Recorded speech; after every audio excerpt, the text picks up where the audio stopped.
Whether you are leading a team of 2 or a team of 2,000, your people go home and they talk about you. The question isn't whether they are talking or not, they are.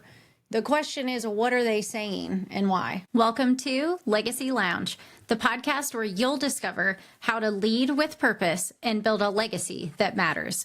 So if you're ready to step into your full potential, show up authentically for yourself and others, and create a lasting impact on the world, you're in the right place. Let's begin.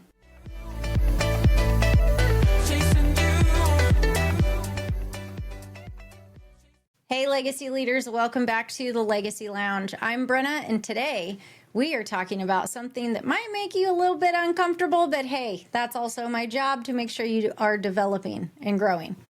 But stick with me, because this one could really change a lot this holiday season, especially how you show up to lead. So here's the truth. Your leadership style becomes somebody else's dinner table conversation almost every single night. Whether you are leading a team of 2 or a team of 2,000, your people go home and they talk about you. The question isn't whether they are talking or not, they are. The question is, what are they saying and why? Now, not to self-loathe, because nobody talks about themselves more than ourselves. However, I like to call something the dinner table test.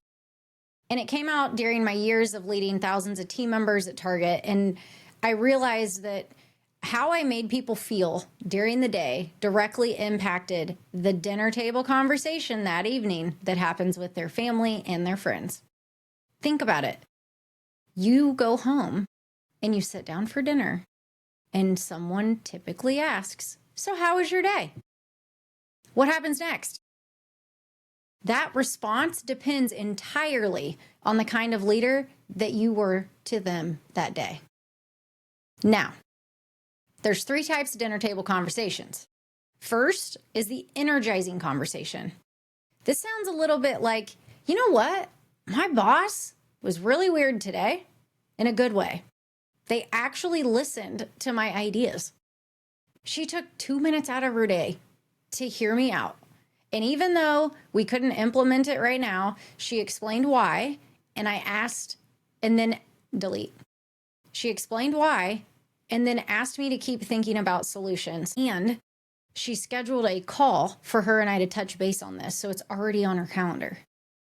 It's almost like she cared. Or we had this huge problem come up, but instead of panicking, my leader rallied us together and said, "All right, team, what are we thinking?"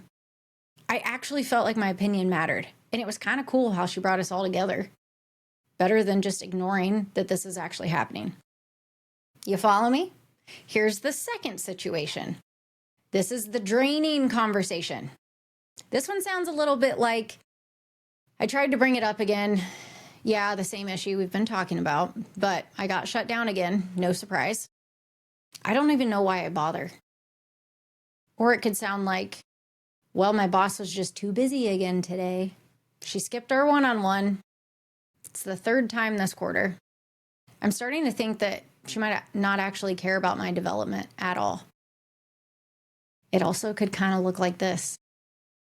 Yeah, I had my one-on-one today. Talked all things results, kudos on delivering, but she just totally avoided the promotion question again. It's like they're dangling this carrot in front of me again. The third is the neutral conversation. This sounds like, yeah, work was fine. Same old stuff. And honestly, in my personal opinion, neutral might be worse than draining, because it means that you're invisible as a leader.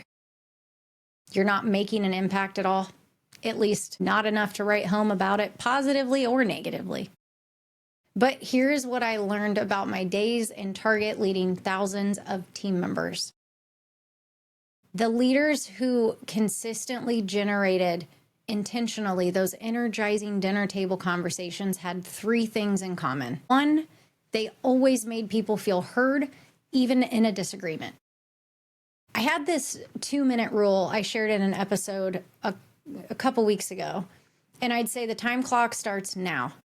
Tell me what you're thinking. Tell me what you're going through. You've got 2 minutes, 120 seconds. Let her rip. I'm just going to sit here and listen. And then I would actually listen. I didn't get defensive. I didn't interrupt them. I just kept listening. Secondly, they follow through on their word. And if I said I'd look into something, it meant I was going to look into it and they would hear back from me. If I said we would revisit a decision, we revisited the decision. Your credibility as a leader lives in the gap between what you say you will do and what you actually do. It is so important to follow up and follow through with your commitments, especially to your team. Number 3, they treated everyone like they mattered. From the CEO to the person cleaning the bathrooms, everyone gets the same respect. Because here's the thing, no matter what your title is or what responsibilities you carry, someone is always watching how you treat others. That's how they know how you treat them when things go delete. It's also pretty telling into how they know how you would treat them when things don't go as planned and when things get really tough. Now, how do you audit your current dinner table conversation impact?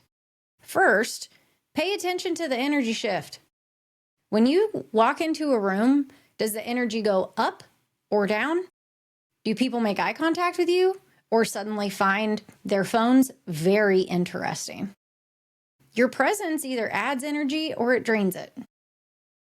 Second, listen to how people talk about work. Are they excited about the projects that they're doing?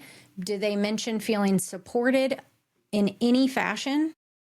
Or do you hear a lot of fine, whatever, it's the same old responses? Third, notice retention patterns. People don't just leave bad jobs. They leave bad leaders. And if you're seeing turnover, you as a leader have to ask yourself, what dinner table conversations are happening that I'm not aware of? It's a wake-up call and a shift, but that can help be productive for a positive impact through your influence in the future. So here's 3 quick shifts that you can make starting today. Shift number 1, replace the question, how's everything going? With maybe something like, what's one thing I can do to better support you this week? The first question gets you the answer and response, fine. The second gets you real information that you can act on. Shift number 2, when someone brings you a problem, ask, what do you think we should do? Before giving your solution and advice. When you do this, it shows that you have value in what they think, not just in what they're going to go do to execute. And shift number 3, follow up on a conversation that matters. If someone shares something important with you that feels heavy, circle back in 48 hours, even if it's just a, hey, I'm still thinking about what you shared, just wanted you to know you're on my mind. Here's what I want you to remember. Leadership is not about having the perfect performance. It is about having authentic presence. If your team doesn't need you, delete. Your team doesn't need you to have all the answers, but they do need to feel like they matter to you as a human being and not just as a productivity unit. The dinner table test isn't about being perfect. It's about being intentional. Because at the end of the day, the legacy that you're building as a leader who lives in the dinner table conversations, delete. Because at the end of the day, the legacy you're building as a leader lives in those dinner table conversations that you will never hear. So here's your chance.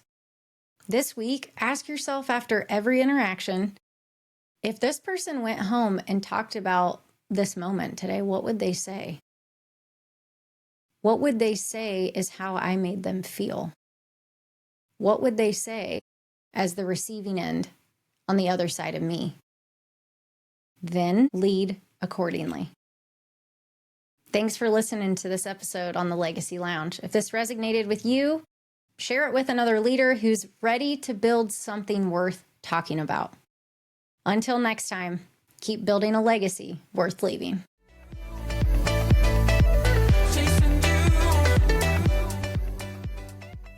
That's it for this episode of Legacy Lounge, a podcast dedicated to empowering you to lead with purpose. Remember, leadership begins with you. When you're connected to your values, strengths, and authentic self, you show up powerfully for your team, businesses, and everyone you lead. To authentically lead others, you must first lead yourself. I challenge you to consider, how are you investing in your personal growth to create a legacy that you envision? Thank you for joining me in the Legacy Lounge. If this episode sparked any thoughts or inspired action, I'd love to hear from you. I'm your host, Brin'na Rollins-Williams. Connect with me on LinkedIn or other socials, and let's continue the conversation. Remember, your legacy is built one intentional step at a time.